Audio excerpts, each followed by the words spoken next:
air quality index was in the severe category in Delhi on Saturday even as dense fog was observed at isolated places in the national capital at around 5:30 am, the India Meteorological Department said.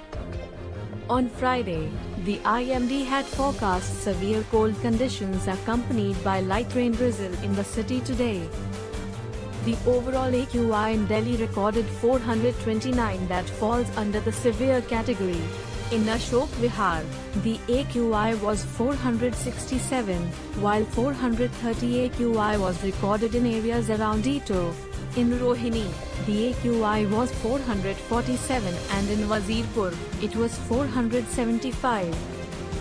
An AQI between 201 and 300 is considered poor, 301 to 400 very poor and 401 to 500 severe, while the AQI above 500 falls in the severe plus category.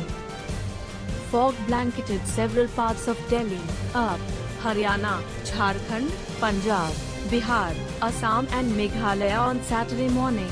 Meanwhile, very dense fog was observed at isolated pockets over North Rajasthan, Punjab, and Chandigarh, the IMD said. Stay connected with news for more updates. News Desk.